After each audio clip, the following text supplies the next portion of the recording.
Sous une chaleur caniculaire à Séville, ces militants de Greenpeace entendent bien faire en sorte que le climat soit un sujet prioritaire lors de ce sommet. Et de climat, il en est question. Selon Antonio Guterres, pour lutter contre le chaos climatique mais aussi les inégalités, il faut à tout prix relancer l'aide au développement mise à mal par les États-Unis. L'administration Trump a supprimé 83% des financements de programmes à l'étranger de son agence de développement.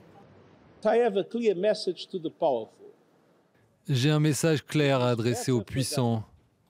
Il est préférable pour eux d'entreprendre la réforme du système maintenant plutôt que d'attendre et de subir les résistances plus tard, lorsque les relations de pouvoir auront changé.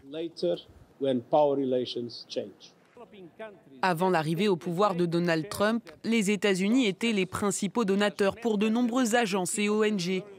Parmi les chefs d'État présents à Séville, beaucoup fustigent aussi les Américains pour les droits de douane mis en place par Washington ces derniers mois. C'est le cas d'Emmanuel Macron, qui juge que ces mesures entravent la lutte contre la pauvreté. Le constat de la présidente de l'Organisation mondiale du commerce est lui sans appel.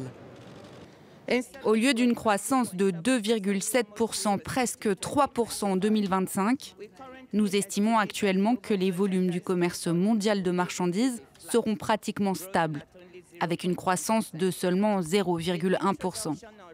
L'introduction ou la réintroduction de nouvelles barrières tarifaires le 9 juillet aggraverait la contraction. Ce sommet a pour but de promouvoir le multilatéralisme et de proposer des solutions pour les pays en développement. Néanmoins, le texte de 38 pages soumis par l'ONU aux délégations ne sera pas contraignant sur le plan juridique. De quoi faire douter de nombreuses ONG de son efficacité.